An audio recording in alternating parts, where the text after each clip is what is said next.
So when I was a kid, I really wanted to be Lois Lane. So it's not surprising that I grew up and I became a journalist, and I went to work for the daily newspaper that was in my New England college town. And I loved the charm of Western Massachusetts, but after a couple years, I realized if I really wanted to write about what was happening in the world, I needed to go someplace that was different than what I already knew. And this is how I ended up in Pittsburgh in 1992, at a time when many people of my generation were still leaving this region. And as a reporter, I got to learn about how vibrant the Mon Valley used to be, and that the city of Pittsburgh really wanted new stadiums, and that there were some people down on the Allegheny building robots. And I fell in love with the town. I loved the quirkiness and the characters and the uniqueness that was Pittsburgh, so much so that I did start Pump to keep and attract young people to the region. And soon after, I got a degree at Pitt in international affairs because I wanted to continue on the path that I felt had been started here in Pittsburgh about learning about things I didn't already know about. So I got a job at the UN, and one of my early colleagues said to me, in your travels, you will encounter places that inexplicably get under your skin, and you will carry a piece of those places with you for the rest of your life. And here is a snapshot of 2 of those places. So I moved to Kenya in this photo as a communications specialist, writing about the UN's development projects.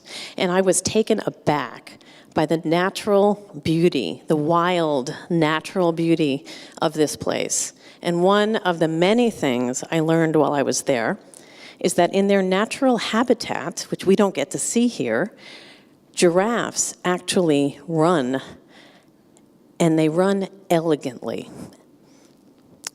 This next photo is a picture of Esther, who I met in a cornfield.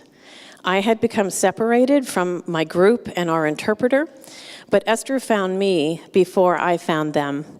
And in her excitement, she started telling me her story about how she and other women were working in her village to produce non-pesticide produce, which you can see there, to be able to bring healthier food to their village. And I tried to stop her telling me this because I did not speak Swahili, and the words were just like rolling past me, right? And then all of a sudden, I realized I didn't need the interpreter, because this wasn't about the words. It was about the listening, about the witnessing, about recognizing in her pride in being able to do something good for the people that she cared about. So she taught me a lot that day. And just as an aside, the guys in this photo showed up halfway through our conversation and started to talk over her, and I think try to take some credit for the project. And she had this wonderful hand motion, like swatting away flies, right? And I didn't need any of the words, like it was completely clear. So Afghanistan is a tough place to love at this point in its history. But even there is plenty of charm if you look for it. This is the beautiful Bamyan Valley. I was on and off in Afghanistan for about 3.5 years, running a project to provide education, healthcare, and jobs to Afghan women and girls. And many of our staff were Afghan men who were working with us to make their communities better for their families and to try to help their girls get into school. And I struggled a bit with how to be a foreign female boss in this environment. And one day, I was walking down a rural dirt road with 3 of my male colleagues. And it's very, very dry. The air is very dry in Afghanistan, and my contact lenses dried out. And that, you know that awful feeling? And I squinted, and one of them just leapt from my eye and landed in the dust.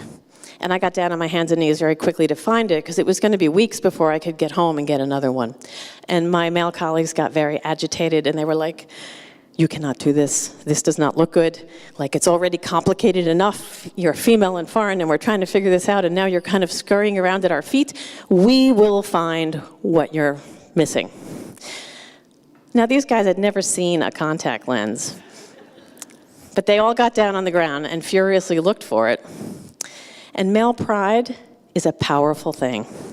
So they wouldn't stop until they found it.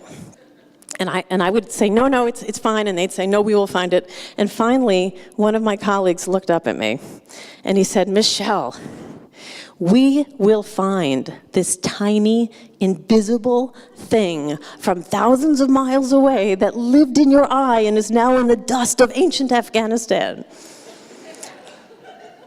And then we all looked at each other and burst out laughing at the sheer monumental absurdity of the moment in this place, in this time, right?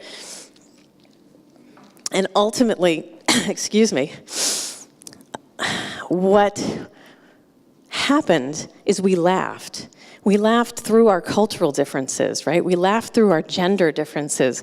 We laughed across geography and religion and office hierarchies. And what we found was something far more valuable than a contact lens. It was a shared human spirit. So 3 years ago, I moved back to Pittsburgh, and I got a job at AIA Pittsburgh working with architects. And at our very first board meeting, I asked the architects, "Why do you do what you do?" Because I'm interested in the story. And one of them said to me, "Because I want to make my community better." And in that moment, I heard the echoes of the cornfield and the dirt road. And I knew once again I was in the right place. Thank you.